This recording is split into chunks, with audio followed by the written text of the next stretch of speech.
That's fair enough. Only 1%. Yes, ma'am.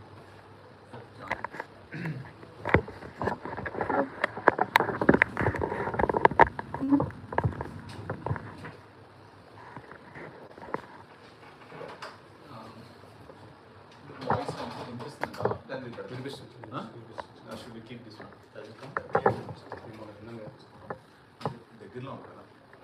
Hello, sorry, I'm just preparing things for you.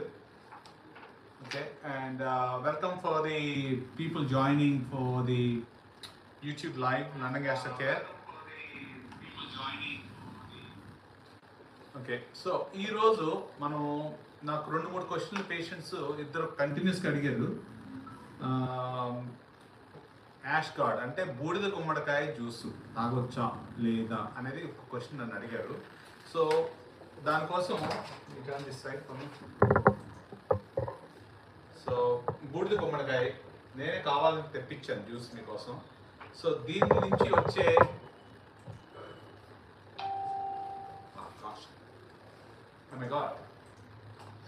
So నేను ద్వారా తాగలేదు, మీకోసం ఎప్పటివరకు ఉంచాను. బూడిద గుమ్మడికాయ జ్యూస్ హెల్త్ బెనిఫిట్స్ యాక్చువల్లీ నేను రీసెర్చ్ చేశాను. ఎందుకంటే ఒక పేషెంట్ అమెరికా నుంచి అడిగారు. అమెరికా నుంచి అడిగి, సార్ నాకు గ్యాస్ ప్రాబ్లము, బ్లోటింగ్, XYZ ఉన్నాయి, నేను బూడిద గుమ్మడికాయ జ్యూస్ తాగుతున్నాను అని అడిగారు. అలాగే ఒక 6 నెలల కిందట సేమ్ మెసేజ్ వేరే పేషెంట్స్ కూడా అడిగారు. అడిగిన తర్వాత నేను అప్పుడు చూసినప్పుడు యాంటీ ఆక్సిడెంట్స్ ఉన్నాయి. సో దీనికి బూడిద గుమ్మడికాయ juice gastric problems, general health issues వాటి గురించి మాట్లాడదాం ఒక 5 నిమిషాలు. తర్వాత మన రొటీన్ మీరు అడిగిన క్వశ్చన్స్కి నేను ఆన్సర్ చేస్తాను. ఎవరో ఒకరు మెసేజ్ పెట్టారు, విచ్ లొకేషన్ ఆర్ అవైలబుల్ అని. హైదరాబాద్, కుకట్పల్లి. సో యాక్చువల్లీ మీరు if you go on to the website you will find it. Long term diet అంటే బూడిద గుమ్మడికాయ గురించి మాట్లాడుకుందాం. బూడిద గుమ్మడికాయ వాటర్ మెలన్ తెలుసు, దాంట్లో వాటర్ ఎక్కువ ఉంటుంది. తర్వాత బూడిద గుమ్మడికాయలో ఉన్న స్పెషల్ ఫీచర్స్ ఏంటి వాటర్ మెలన్తో కంపేర్ చేస్తే? సో వాటర్ మెలన్లో మనకు తెలిసింది ఏంటి, కొంతమంది చాలామంది చెప్పారు ఫాట్మ్యాప్ డైట్ కడుపుబ్బరం ఉన్న IBS పేషెంట్స్కి కడుపుబ్బరం ఎక్కువ అవుతుంది because of the sugar content that is there in watermelon. So ఈ పర్టికులర్ బూడిద గుమ్మడికాయ జ్యూస్ నేను ఫస్ట్లో నమ్మలేదు, కానీ ఇవాళ నేను రీసెర్చ్ చేసి చదివిన తర్వాత ఇట్ లుక్స్ వెరీ గుడ్. ఎందుకంటే డయాబెటిక్ పేషెంట్స్ కూడా చాలా బాగుంది నేను దాంట్లో చదివినందుకు. Low glycemic index which is good, కానీ టేస్టే కొద్దిగా డిఫరెంట్గా ఉంది. మరి చేసుకునే వాళ్ళు షుగర్ వేసుకుంటారో ఏమో నాకు తెలియదు, కానీ కొద్దిగా కష్టంగా ఉంది ఫస్ట్ టైం తాగాలంటే. ఇదే ఫస్ట్ టైం నేను తాగడం. మరి కలర్ ఏంటో మరి డిఫరెంట్గా ఉంది. ఇదే కలర్ ఉంటుందా? ఎక్కడ తెప్పించారు అంటే మీ is it in a renowned place? Okay fine. So ఏమో నేను కూడా కొన్నాళ్ళు ట్రై చేస్తాను. ఎర్లీ మార్నింగ్స్ బూడిద గుమ్మడికాయ జ్యూస్ తాగుతాను. ఎందుకంటే యాంటీ ఆక్సిడెంట్స్, క్యాన్సర్ రాకుండా ఉండే తత్వం ఉంది దీంట్లో. తర్వాత కొంత ఎసిడిటీ ప్రాబ్లమ్స్ కూడా తగ్గుతాయి అని ఉన్నాయి దీంట్లో. మూడోది తర్వాత వాటర్ ఎక్కువ ఉంది, కాన్స్టిపేషన్ ఫైబర్ చాలా ఎక్కువ ఉంది. So there is nothing you could lose from having this one. నా క్వశ్చన్ ఏంటంటే చాలామందికి ఇప్పుడు దాకా నేను చెప్పింది ఏంటంటే కడుపు ఉబ్బరం వస్తుందేమో అది తాగితే అని మాత్రం చెప్పాను. నేను పూర్తి గ్లాస్ తాగలేకపోతున్నాను, బట్ అలవాటైతే తాగుతానేమో మరి తెలియదు. షుగర్ వేసుకుంటే తాగలనేమో, బట్ దీంట్లో షుగర్ వేస్తారో లేదో కూడా నాకు తెలియదు. బయటని తెప్పించండి. Gosh but health wise I think good for diabetes, good for constipation. మలబద్ధకం ఉన్న వాళ్ళకి బాగా పనిచేస్తుంది. షుగర్ ఉన్న వాళ్ళు కూడా తాగొచ్చు దీన్ని. దీంట్లో షుగర్ కంటెంట్ తక్కువ ఉన్నది, దీంట్లో వాటర్ ఎక్కువ ఉన్నది. So hydration. తర్వాత ఎవరికైనా స్మూత్ స్కిన్ కావాలన్నా వాళ్ళు తాగొచ్చు. తర్వాత యాంటీ ఆక్సిడెంట్స్ ఉండడం వల్ల క్యాన్సర్ ప్రాపర్టీస్, క్యాన్సర్ వచ్చే ఛాన్సెస్ కూడా తక్కువ ఉన్నాయి. So overall I think it is very good for my point of view. So ఇది నన్ను 2-3 పేషెంట్స్ అడిగారు ఇవాళ బూడిద గుమ్మడికాయ జ్యూస్ తాగొచ్చా గ్యాస్ట్రిక్ ప్రాబ్లమ్స్ తోటి అని చెప్పి. సో ఇంకోళ్ళు ఏదో క్వశ్చన్ అడిగారు ఇక్కడ, రమేష్ గారు, సార్ స్ట్రెస్ యాంగ్జైటీ వల్ల లాంగ్ టర్మ్ డయేరియా అవుతుందా? ఎస్, IBS పేషెంట్స్లో స్ట్రెస్ ఉంటే బ్రెయిన్ నుంచి గట్ నిన్న మాట్లాడుకున్నాం. సో వాళ్ళలో వస్తుంది. బట్ మీ వయసు బట్టి తర్వాత ప్రీవియస్ ఎండాస్కోపీస్ ఏమైనా అయినాయా లేదా బట్టి దాన్ని బట్టి ఫస్ట్ డిఫరెన్షియేట్ చేసుకోవాలా. కానీ కంపల్సరీ డయేరియా వస్తుంది స్ట్రెస్ ఉంటే. చిన్న ఎగ్జాంపుల్, ఎగ్జామ్కి వెళ్తున్నాం అండి, వెళ్ళినప్పుడు బాత్రూమ్ ముందు వెళ్ళి తర్వాత వెళ్ళాల్సి వస్తుంది. ఎందుకు ఎగ్జామ్ రాసేది బుర్ర, కానీ గట్ ఎందుకు వెళ్తుంది. సో అలాగే ఒక ఫ్లైట్ మిస్ అవుతున్నాము, ఒకసారి మోషన్కి వెళ్ళాలని ఫీలింగ్ వస్తుంది కొంతమందికి. So stress always sends the information to the bowl, ఒకసారి ఓపెన్ చేయాలనిపిస్తుంది. సో మీరు చెప్పింది రైట్ అండి, యాంగ్జైటీ వల్ల డయేరియా ఉంటుంది, దాన్ని IBS ఇరిటబుల్ బౌల్ సిండ్రోమ్ అంటాము.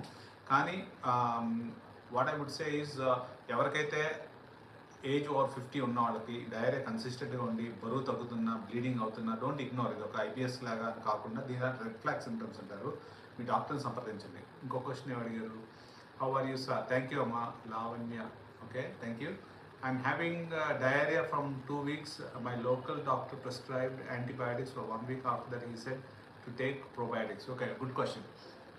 సో ఈ వర్షాకాలంలో మోషన్స్ అవ్వటము సర్వసాధారణంగా ఉన్నాయి.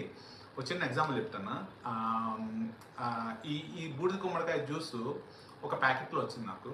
మా స్టాఫ్, అమ్మ వాటర్ కావాలి, ఇది గ్లాస్ కావాలి, ట్రాన్స్పరెంట్ గ్లాస్ కావాలి, మీకు కలర్ చూపించడానికి దానికోసం తెప్పించాను. అవి ఇమీడియట్గా ఏం చేస్తుంది, ట్యాప్ వాటర్ తిప్పేసి కడుక్కుని వచ్చింది. బట్ లండన్ గ్యాస్ట్రో కేర్లో ట్యాప్ వాటర్ RO సిస్టమ్ నుంచి మొత్తం హాస్పిటల్ అంతా వస్తుంది. కానీ నాకెందుకో భయం ఏంటంటే దానికి ఇంకా వాటర్ చుట్టూతో ఉన్నది. సో నేను ఏం చెప్పానో ఆమెనే అడుగుదాం ఒకసారి. రోజా మనమ్మ. సో దీంట్లో ఏమైందంటే, నేను ఒక్కసారి హాట్ వాటర్లో పెట్టి తీసుకురా అమ్మ గ్లాసు అని అడిగాను నేను. సో అది వెరీ వెరీ ఇంపార్టెంట్. ఎందుకంటే మనం తీసుకున్న రోజా సరే. సో నేను నీకు ఈ గ్లాసులో బూడిద గుమ్మడికాయ నీళ్లు పోయమంటే కడిగావు కదా, కడిగిన తర్వాత నేను ఏం చెప్పాను నీకు? మళ్ళీ వేడి వాటర్ తో మళ్ళీ కడగమని చెప్పాను. ఎందుకని కడగమని చెప్పాను? దాంట్లో ఇన్ఫెక్షన్ ఉన్న వేడి వాటర్ తో. సో వర్షాకాలంలో వాటర్ కంటామినేషన్, ఎందుకంటే సీవేజ్ వాటర్ రెండు పక్కన వెళ్తాయి. She's done a good job. But నేను రిస్క్ తీసుకోకూడదని చెప్పి పాప వెళ్ళి హాట్ వాటర్లో దాన్ని కడిగేసి నీట్గా తుడిచి తీసుకొచ్చింది. సో చాలామంది చాలా thanks, thank you very much. So నేను చాలామంది మనం ఏమనుకుంటామనంటే, సార్ నేను తీసుకున్న వాటర్ మంచిగా ఉందనుకుంటాం, కానీ కడిగే వెసల్స్ కూడా, వాటర్ కూడా చాలా చాలా ఇంపార్టెంట్. సో ఈవెన్ దో నేను చెప్తుంది ఏంటంటే, RO సిస్టమ్ ఉన్న నా యూనిట్లో కూడా why unnecessary take risk, hot వాటర్లో పెట్టేమని చెప్తాను. సో అది, సో మీకు ఇన్ఫెక్షన్ ఉండొచ్చు. Going back to your point, so రెండు వారాలుగా డయేరియా ఉందని చెప్తున్నారు. సో ఒకసారి blood marker CRP and white cell count చూసుకుని దాంట్లో ఎలివేటెడ్ ఉందా లేదా చూసుకోండి. దీంట్లో 3 రకాలుగా ఉంటుంది ఇన్ఫెక్షన్.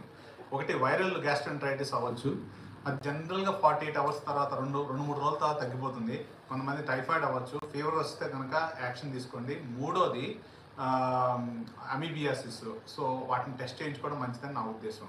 తర్వాత సార్, ఈ surgery the only option for small hiatus hernia? మంచి పాయింట్, చాలా క్లిష్టమైన క్వశ్చన్. సో హైటిస్ హెర్నియా అనే దాన్ని డయాగ్నోసిస్ ఎక్కువగా జరుగుతూ ఉంటుంది, కానీ గ్యాస్ ప్రాబ్లం అందరికీ ఉంటుంది. హైటిస్ హెర్నియా పేషెంట్స్కి నేను ఎవరైతే ఇంకా పెద్దగా ఉన్న హైటిస్ హెర్నియా చూశానో, ఇలా కంపల్సరీ సర్జరీ కావాలనుకుని PH ఇంపిడెన్స్ చేస్తాను. వాళ్ళ పెద్ద యాసిడ్ పైకి రావట్లా. కొంతమంది నార్మల్గా ఉంటుంది, ఇలా నార్మల్గా ఉంటుంది, ఫంక్షనల్ ప్రాబ్లమ్స్ అనుకుంటాను, కానీ దానిలో చూస్తే గ్యాస్ బాగా ఎక్కువ వస్తుంది. So transient relaxation important. So small hiatus హెర్నియాకి సర్జరీయే కావాలని నేను చెప్పలేను ఆన్సర్. కంపల్సరీ ఈ surgery compulsory for fissure is then the natural cure. చాలా మంచి పాయింట్ ఇది. ఫిషర్ అంటే కట్ ఉంటుంది మనకి. సో ఫస్ట్ సర్జరీ కంటే ఫస్ట్ మీరు డిల్టియాజన్ క్రీమ్ అని దొరుకుతుంది బయట, అది అప్లై చేసుకుంటే ఏమవుతుందంటే ఆ యొక్క యానల్ మజిల్స్ రిలీజ్ అవుతుంది. రిలీజ్ అవటం వల్ల మీకు ఆ యొక్క ప్రెషర్, అంటే ఇప్పుడు మనకి చీరిపోయినట్టు ఎలా అయితే ఉన్నాయో దానికి క్రీమ్ రాస్తే తొందరగా తగ్గుతుంది కదా, అట్లాంటిదే డిల్టియాజన్ క్రీమ్. యానబ్లిస్ క్రీమ్ కాదు, వీళ్ళకి డిల్టియాజన్ క్రీమ్ అని ఒకటి దొరుకుతుంది.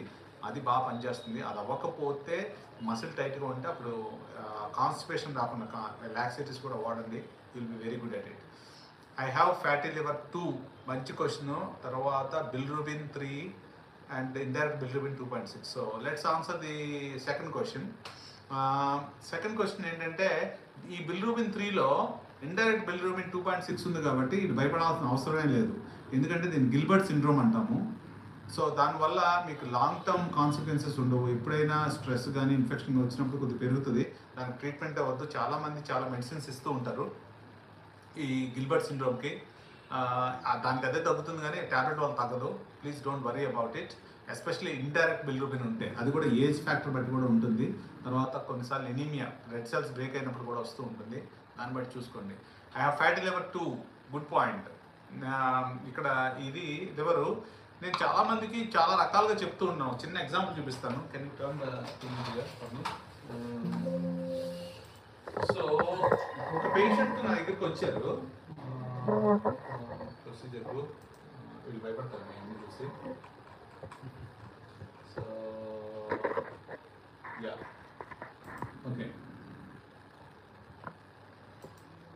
సో ఇది లివర్ పేషెంట్ది ఎలా చెప్తా. యా ఇది లివర్ ఒక పేషెంట్ది. దీన్ని సిరోటిక్ లివర్ అంటారు అన్నమాట. అంతా దద్దలుగా ఉంది. అదేంటంటే మొత్తం స్కారింగ్ వచ్చింది. సో ఈ పేషెంట్ ఒక I think she 60 years, very nice Muslim lady. ఆవిడకి ఏ అలవాట్లు లేవు, ఆల్కహాల్ కానీ ఏమీ లేవు. ఆవిడ కొద్దిగా లావుగా ఉంటారు, కొద్దిగా కాదు చాలా లావుగా ఉంటారు. ఆవిడ బాడీ మాస్ ఇండెక్స్ 40. సో ఆమెకు షుగర్ ఉంది, బీపీ ఉంది, కొలెస్ట్రాల్ ఉంది. సో ఈవిడ యాసిడ్ రీఫ్లక్స్కి వచ్చారు. ఏ టెస్టుల్లోనూ లివరు చెడిపోయిందని మాకు తెలియలేదు. సో ఏ స్కాన్లో కూడా తెలియలేదు. సో దాని మీద రోబోటిక్ చేసినప్పుడు లోపల లివర్ ఇలా సిరోటిక్గా ఉన్నది. సో అంటే పూర్తిగా చెడిపోలేదు. So when we control symptoms that will able to get her liver back. But ఎప్పుడైతే మనకు తెలుస్తుంది అంటే కంప్లీట్గా పాడైపోయినప్పుడే ఈ బ్లడ్ టెస్ట్లోనే వేరే వేరే స్కాన్లో తెలుస్తూ ఉంటుంది. So going back fatty liver 2 చాలా కామన్ ప్రాబ్లము. మనకి ఏమవుతుంది అని అంటే ఎవరికైతే సివియర్గా డయాబెటీస్ కానీ లేకపోతే బీపీ కానీ లేకపోతే లివర్ సెల్స్ బ్రేక్ అవుతున్నా కానీ ఇలాంటి వాళ్ళు చాలా జాగ్రత్త తీసుకోవాలి.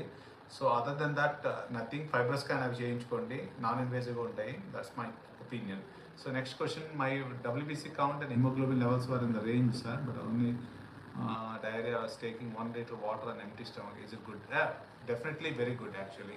Liver size 16, మర్చిపోవచ్చు, ఫ్యాటీ లివర్ ఉండొచ్చు, కానీ మీరేమీ భయపడాల్సిన ఏం లేదు. చిన్న పని చేయండి, వారానికి 3 రోజులు లిక్విడ్ డైట్ లాగా ప్లాన్ చేయండి. లిక్విడ్ డైట్ అంటే ఇట్లా బూడిద గుమ్మడికాయ జ్యూస్ తాగేసేయండి. సో షుగర్ లేకుండా. సో చేస్తే సలాడ్స్ తినండి, కార్బోహైడ్రేట్స్ వైట్గా ఉన్న ఏమి టచ్ చేయొద్దు, అంటే మిల్క్ బ్రెడ్ ఏమి టచ్ చేయొద్దు, సైజ్ మామూలుగా అయిపోద్ది. So probiotic tablets good for health. Of course ఒకప్పుడు మజ్జి తాగేవాళ్ళం, ఇప్పుడు ట్యాబ్లెట్లు వేసి తాగుతున్నాం. ఆదిత్య 365 ఎప్పుడో చెప్పారు అది. When will you use it sir and what are the side effects? Side effects ఉండవు ప్రోబయోటిక్స్కి. సో చాలా డిఫరెంట్ ప్రోబయోటిక్స్ ఉన్నాయి. చాలా కన్ఫ్యూజ్ అవుతారు, ఏది వేసుకోవాలో ఏందో తెలియదు. చాలా స్టడీస్ జరుగుతూ ఉన్నాయి. కొన్ని ప్రోబయోటిక్స్ కొన్ని హెల్త్, లివర్కి సంబంధించి కొన్ని ప్రోబయోటిక్స్ ఉంటాయి, గట్టుకు సంబంధించి కొన్ని ప్రోబయోటిక్స్ ఉంటాయి, గ్యాస్ట్రైటిస్ సంబంధించి కొన్ని ప్రోబయోటిక్స్ ఉంటాయి. ఒకసారి మీ డాక్టర్ని అడిగి ఆ కాంబినేషన్ ఏముందో చూడండి. సో ఇక్కడతోటి థియరీ అయిపోయింది. Let's talk to our patients, see what they say, and my colleague is going to come with me and please bear. ఇది మూవ్ అవుతూ ఉంటే మీరేమనుకోవద్దు. Sir my urine is allow. Okay, so indirect bilirubin ఆయన అనుకుంటా. So ఒకసారి డాక్టర్ని కలవండి, ultrasound కూడా చేయించండి మీరు. హీమో బిలిరూబిన్ అయి ఉంటుంది అది. సో అది యూరిన్ అలా ఎలా వచ్చినప్పుడు మీరేం టెన్షన్ పడద్దు, especially if you got indirect bilirubin. Okay, so let's go to see our own team. So come along with me and have a tour of London gastric care.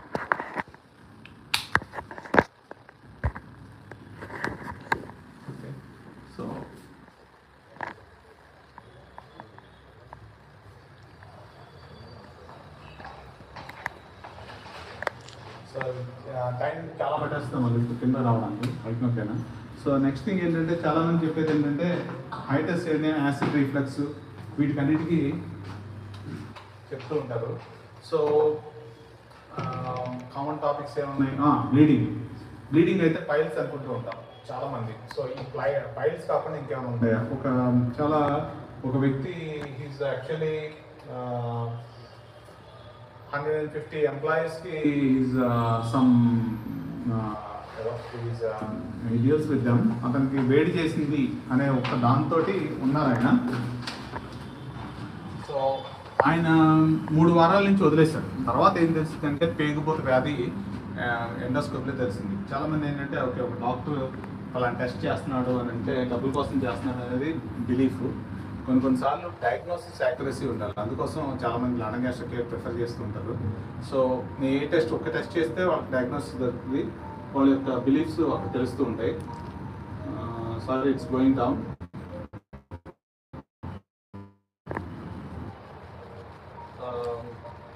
So ఆ patient యొక్క experience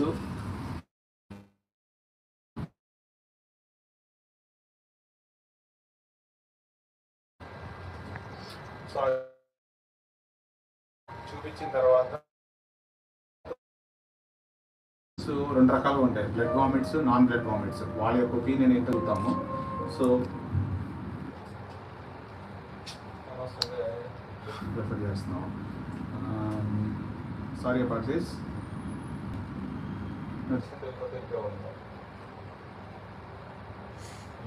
so vomitings ఎందువల్ల వస్తాయి? చిన్న చిన్న కారణాల వల్ల, చాలామంది food poisoning వాటి వల్ల వస్తూ ఉంటుంది. కొన్నిసార్లు ప్యాంక్రిటైటిస్ ఉంటుంది, కొన్నిసార్లు మెడికేషన్స్ వల్ల వస్తుంది. చాలా చాలా కారణాలు, ప్రెగ్నెన్సీలో వస్తుంది, ఇలాంటి చాలా కారణాలు ఉంటాయి. ఆ వామిటింగ్స్ కనుక బ్లడ్తో కలిస్తే, బ్లడ్ వామిట్స్ ఎంత సీరియస్గా ఉంటాయి, వాటిని ఏం చేయాలి? Let's see. సో ముందు బ్లడ్ మోషన్స్ అయ్యే వాళ్ళు ఏం చేస్తారు, దానికి తీసుకోవాల్సిన ప్రికాషన్స్ ఏంటి అనేది చూసుకుంటే, come along with me. Okay, so ఒక ఇల్లు హాస్పిటల్ అయితే ఎలా ఉండాలి అనే కాన్సెప్ట్ తీసుకొచ్చాను నేను. సార్ నేను పర్మిషన్ అడుగుతాను పేషెంట్ని, కావచ్చా ఆఫీస్? ఓకే, వస్తారా? డిలే అవుతుంది, సరే ఎక్కడ మాట్లాడుతున్నారు. సో బ్లడ్ మోషన్స్ అయితే మనం ఏమనుకున్నాం సాధారణంగా? వేడి చేసింది, వేడి చేస్తున్నాను.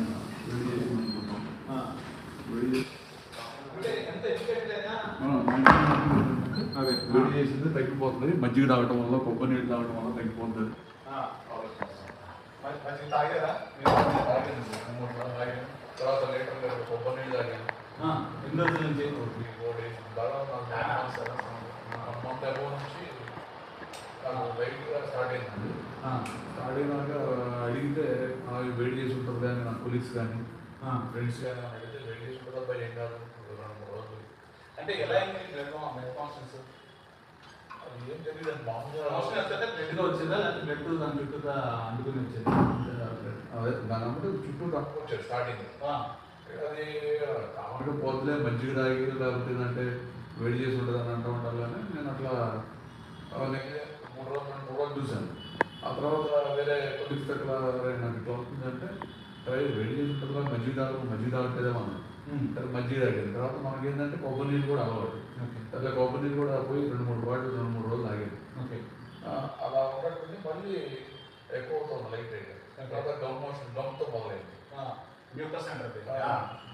తర్వాత గమ్ అంటే బ్లడ్ అలా అవుతుంది. సరే నేను ఆర్ఎంపీ డాక్టర్ దగ్గరలో ఉన్న ఆర్ఎంపీ డాక్టర్ని దగ్గరికి వెళ్ళాను. అంటే అది ఏం కాదంటే తగ్గిపోతుంది, ఏం కాదంటే తగ్గిపోతుంది. రాసిన తర్వాత అదేసిన తర్వాత కూడా ఇంకెక్కువ అవుతా ఉంది. మళ్ళీ ఇంకా అలా ఉండేసి తగ్గిపోతుంది, ఏం కాదు అన్నట్టు నేను కూడా అలా 3 వారాలు 4 వారాలు. ఇది ఫైల్స్ అనుకున్నారా, ఇంకేమైనా అనుకున్నారా? ఫైల్స్ అనుకోలేదండి, వేడి వల్ల వచ్చిందంటే నాకు నొప్పి కానీ ఏం లేదు. నొప్పి లేదు అంటే అనుకున్నామండి. అమ్మటం వస్తున్నాయి, మళ్ళీ డ్యూటీకి వెళ్ళగలుగుతున్నాను, అన్ని బాగున్నాయి. ఓపిక పడిపోవటం కానీ ఫీలింగ్స్ కానీ కూడా ఏం లేదు. కాకపోతే అక్కడికి వెళ్ళినప్పుడు మాత్రం భయం వేస్తుంది. అది లాస్ట్ స్టేజ్లో ఏమంటే ఆ డ్రాప్ లాగా ఏదైనా కట్ అయితే కనుక ఫస్ట్ చూశారు, అప్పుడు కొంచెం భయం వేసింది. భయపడ్డ తర్వాత మల్లేష్ గారు మనకి ప్రొసీజర్ చేశారు. రాగానే సార్ కూడా డిలే చేయకుండా మీరు ఎమ్మటే ఫీజు కట్టారు, అది కూడా అడగలుగుతాను. వాక్యంగా ముందు వచ్చేసి రమ్మని చెప్పేసి చూసి థెర్మోస్కోప్ చేసేసి మీకు అమ్మ చాలా ఇదిగా ఉంటుంది, మీరు జాయిన్ అవ్వమని నాకు ధైర్యం ఇచ్చారు. అమ్మటే 2 రోజులు తగ్గిపోతే నా దగ్గర ఉంటే 1 day to 6 days తగ్గిపోతాయని చెప్పారు. సరే నేను ఇంత ఇట్లా అయింది, ఎందుకంటే మా బ్రదర్ కూడా నా మనసులో ఏంటంటే మా బ్రదర్ కూడా దేవనది క్యాన్సర్ చూపించాను, ఆపరేట్ చేయించాను, సక్సెస్ అయింది, బాగానే ఉంది. కానీ తర్వాత పాలపూర్ డాక్టర్ చెప్పింది ఉంది. మా కాన్ఫరెన్స్ అంతా అమ్మాయి ఇదేంటి మా ఫ్రెండ్ చేసింది అమ్మాయికి లేదు నాకు కూడా ఏమన్నా అవకాశం వస్తుంది నాకేమన్నా ఉందని భయపడ్డాను. Okay okay. అదైతే అందుకే నేను సరే ఈ ట్రీట్మెంట్ స్టార్ట్ చేసాము.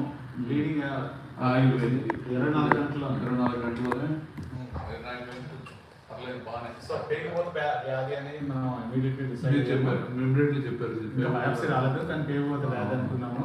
అప్పుడు ఫస్ట్లో చేసినప్పుడు 20 సెంటీమీటర్ల పేగు అంతా కులిపోయింది. సో ఇవాళ మళ్ళీ చూస్తే దాదాపు 20 సెంటీమీటర్ 30 సెంటీమీటర్ మాత్రం మిగిలింది. సో ఓవరాల్గా ఈ డయాగ్నోసిస్ యాక్యురసీ కానీ ఒక మనోధైర్యం కానీ మీకు ఎలా అనిపించింది? కానీ చాలా సంతోషం అనిపించిందండి. మొదట నేను భయపడ్డాను. నేను నా పర్సనల్ వల్ల నేను భయపడ్డాను. తర్వాత మేము బరోజు వచ్చిన తర్వాత వచ్చి ఇమీడియట్లీ తెల్లారి వచ్చి జాయిన్ అయిపోయాను. మీకు కూడా చెప్పలేదు. Okay okay. వాళ్ళు చెప్పండి తిందామన్న మేనేజర్ గారు ప్లస్ వంశీ. ఓవరాల్గా మీకు ఇక్కడ ఉంటే ఎలా అనిపిస్తుంది? హాస్పిటల్లో బాగుందండి. హాస్పిటల్ కూడా బాగుంది. హాస్పిటల్లో ఉంటే అనిపిస్తుంది లేదండి సొంతగా అందరూ కూడా ఫ్రెండ్లీగా ఉన్నారు. ఎవరైనా సమాధానం చెప్తున్నారు.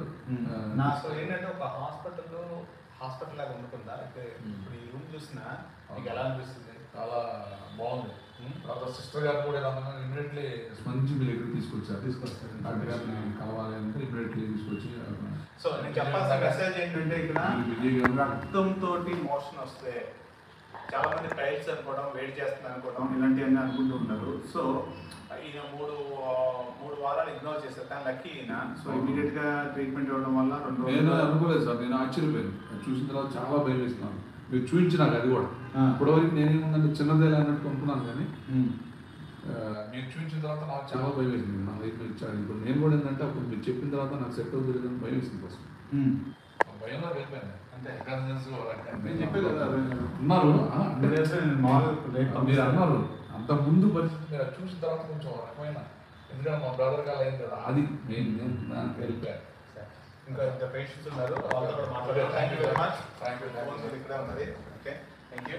ఇప్పుడు వామిటింగ్స్ వస్తే ఏ కారణాల వల్ల అయ్యుండొచ్చు?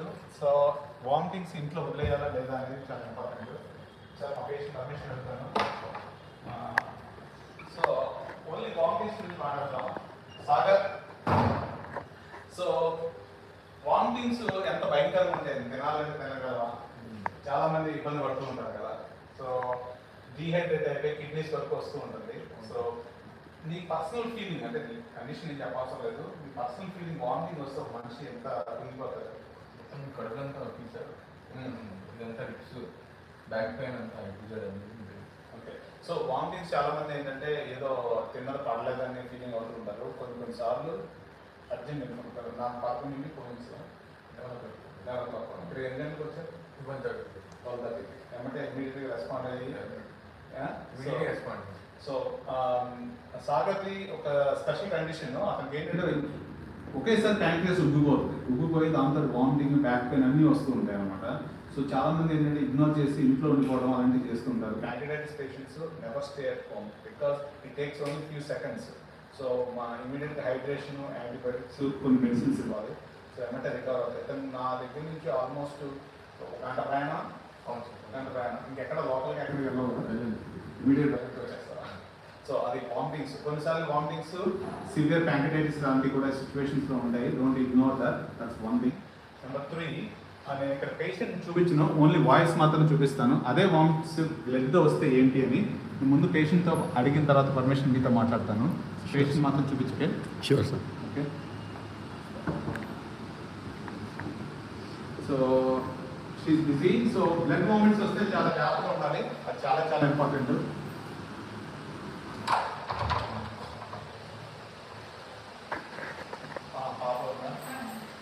నేను చూపించినమ్మా జస్ట్ వాయిస్ బ్లడ్ వామిట్స్ తోటి మాట్లాడతాను. Okay. So just you can close that. నన్నే మిమ్మల్ని చూపిస్తాను. మీరు అది కనిపించలేదు. సో ఇందాక వామిటింగ్స్ గురించి మాట్లాడాము. ఆ వామిటింగ్స్ లో అదే బ్లడ్ కనుక పడితే బ్లడ్ వామిట్స్ ఎంత భయపడతాము. ఏమంటే మీరు బ్లడ్ వామిట్స్ అంత ముందు ఒకసారి కూడా అయినాయి కదా మీకు? బ్లడ్ వామిట్స్ వేరే ఒకసారి అయినాయి. అది వచ్చినప్పుడు భయం వేస్తుందా? మనం షాక్ అవుతాం ఫస్ట్ ఏంటి బ్లడ్ వామిటింగ్స్ అని. నువ్వు ఎడ్యుకేటెడ్ కాబట్టి బ్లడ్ వామిట్స్ ఇగ్నోర్ చేయకూడదని ఎమ్మటే వచ్చేస్తారు అంతేనా? అంతేనా? సో ఇప్పుడు మీకు అది ఇమీడియట్గా ఒక ప్రొసీజర్ చేసి ఆపేయడం అనేది జరిగింది, అవునా? How do you feel about it, that advance technology? So I was like not at all like మీరు ఆ ప్రాసెస్ చేస్తున్నారనేసి నాకు అసలు ఒక్క నిమిషం కూడా అసలు అనిపించలేదు. ఓకే, ఎండోస్కోపీ చేస్తుంది కూడా తెలియలేదు కదా? తెలియదు, అస్సలు తెలియదు. ఇంకా that was so smooth. Like ప్రీవియస్గా నేను ఎక్కడైతే చేయించానో the last treatment that was like painful also. But ఈ రోజు నాకు అసలు ఏం అలా సో లోపల క్లిప్ చేసినా కూడా తెలియలేదు లేదు అసలు. నేను అడిగాను కూడా ఏంటి క్లిప్స్ వేసేసారు అయిపోయిన ట్రీట్మెంట్. మీ గ్రాండ్ మదర్ లోపలికి వచ్చి చూశారు, ఏమో భయపడ్డావా చూసి? రక్తవాదంతో చూస్తే భయమేదా?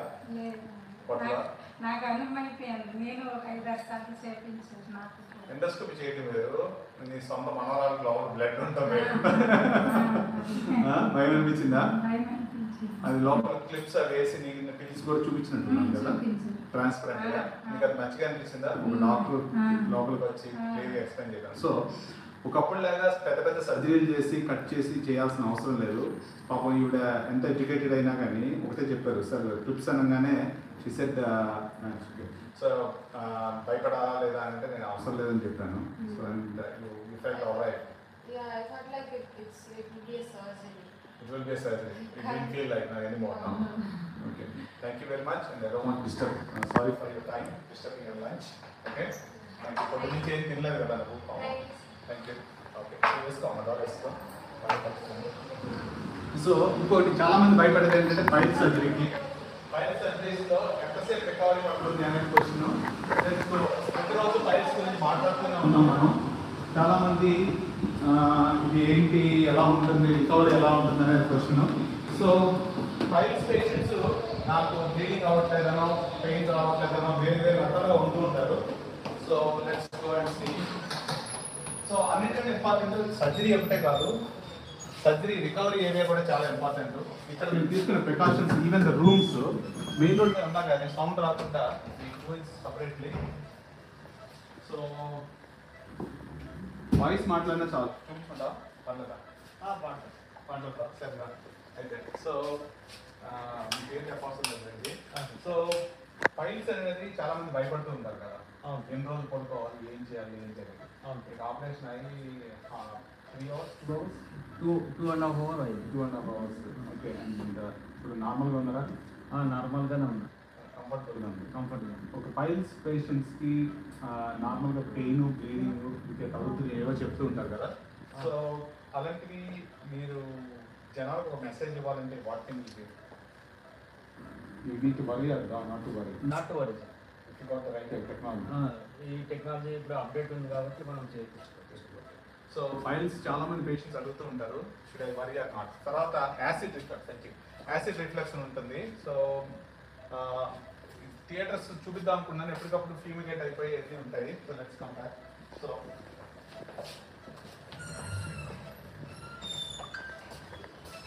సో తర్వాత గ్యాస్ వచ్చిన పేషెంట్స్ కొంతమంది హైటెస్ అయితే చాలా మంది అడుగుతున్నారు సర్జరీ చేయించుకోవాలా లేదా అని. లెఫ్ట్ ఇంట్లో ఏముంది. అలాగే లివర్ డిసీజ్ వస్తే ఏమొస్తుంది, దాంట్లో ఎవరు భయపడాలి, ఎవరు భయపడకూడదు. సో అయితే స్టోరీ ఉంది మూమెంట్. ఇవన్నీ చూస్తే థియేటర్ వాల్స్ వాడడం, give that special experiences, infection free, ఇవన్నీ వాటర్ చూడడానికి ఇన్వెస్టెడ్ లాట్ ఇన్ దట్. చూస్తున్నావా? సో ఇప్పుడు నువ్వు చాలా సంవత్సరాల నుంచి యాసిడ్తో బాధపడుతున్నావు కదా? 10 సంవత్సరాల నుంచి. ఓకే. ఎన్నోసార్లు ఎండోస్కోపీ చేయించుకున్నావు? 10 సార్లు చేయించాను. సో ఈ 10 సార్లు వేరు వేరు ఊర్లు వెళ్ళి చాలా కష్టపడడం జరుగుతుంది. అంటే చాలా మంది ఏంటంటే ఎండోస్కోపీ గురించి ఆలోచిస్తారు, లేకపోతే మెడిసిన్స్ గురించి ఆలోచిస్తారు. ఆ 10 ఎండోస్కోపీలు వాటర్ వేసుకుంటే ఒక సర్జరీ అయిపోతుంది. అవునా? ఇది ముందే వేసుకుంటే ఆ సఫరింగ్ కూడా ఉంటుంది. డబ్బులు సంగతి పక్కన చేస్తే ఇంత బాధపడాల్సిన అవసరం ఉంటుంది. మామూలు పని చేసుకునేవాడు. సో నువ్వు ఇతనికి పెద్ద హైటెస్ ఐడియా ఉంది. నా ఇంటికి వచ్చినప్పుడు ఎప్పుడో చెప్పాను, 1 month అవుతుంది. నేను సర్జరీ కూడా చేయమని చెప్పాను కదా. చేస్తా అన్నాను. ఓకే. సో నేను అనేది ఏంటంటే ఇప్పుడు సర్జరీ 24 hours కూడా అవ్వలేదు. How do you feel? చాలా బాగుంది. అది చాలా మంది సర్జరీ అంటే భయపడతారు కదా, నువ్వు కూడా భయపడతావు. లేదు సార్. నువ్వు భయపడలా? నిజంగా ఖచ్చితంగా ఏదో సార్ ఇక ధైర్యం అంతేనా? ఫేస్బుక్లో ఇచ్చాను కాబట్టి దాదాపు నేను ఇంటి దగ్గర నుంచి వచ్చి ధైర్యంతో వచ్చింది. నేను హోప్స్ పెట్టుకుని వచ్చింది దాంట్లో. హోప్స్ వేరు కానీ నాకైతే సర్జరీ అంటే భయం అసలు. నేను వాస్తవానికి ఆపరేషన్ అంటే నాకు భయం ఉండే, కానీ మీ మాటలు విన్న తర్వాత నాకు చాలా ధైర్యం అనిపిస్తుంది. అనుకోకుండా ఇక్కడికి వచ్చిన అనుకున్నట్టు సరే, వెరీ గుడ్. సో నువ్వు మీదే వల్ల thank you.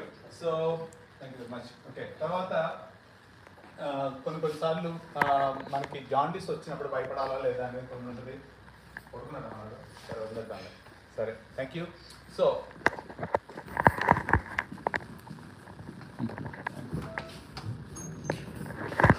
in total what I want to say is ఎలా తిప్పాలి? సో ఈరోజు 15 నిమిషాలు కాదు, అరగంట మాట్లాడాను.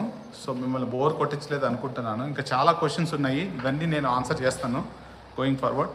Thank you very much for watching this. Thank you. Bye.